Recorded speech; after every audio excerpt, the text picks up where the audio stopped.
ธรรมชาติจากทุ่งนาเมืองสกลนครนะพี่น้องเป็นไงเสียงนกเขาอยู่กลางป่าพี่น้อง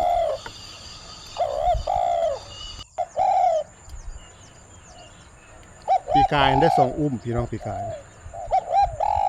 ปีนี้ได้จาก3 อุ้มภายในปีนี้รู้สึกว่าทั้งเพ่งอยู่มันหนาทางนี้ก็อยากห่างหน่อยนึงมันจะคล้ายๆเลยกับเข่าหน้าดำเท่านี้ถ้าเข่าหน้าว่านถ้ามันที่กว่านี้จักหน่อยจะได้เข่าขนาดพี่น้อง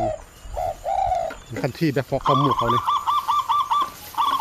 นี่พี่น้องถ้าที่แบบให้นี่เลาะข้างนี่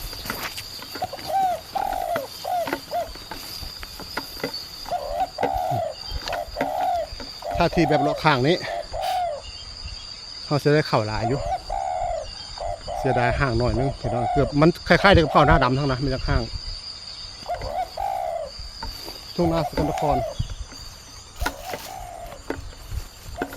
เสียงนกจากธรรมชาติดังเซล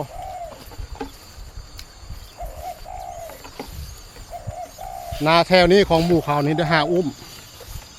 ของเขาลายกับของพงจักหน่อยมันหวานที่ยาวจากพวกก็พอต้นจิกพวกสุดผุดเนาะสุดแถวได้5 อุ้มปีนี้มันคุดหน้าตึมนะปีนี้มันจะได้อยู่ที่6 อุ้ม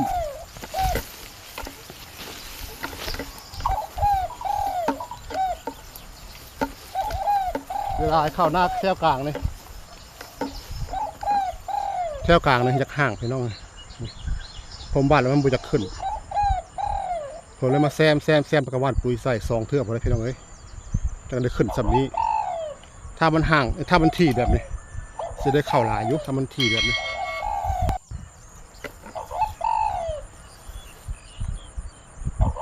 เอาฟังเสียงนกพี่น้อง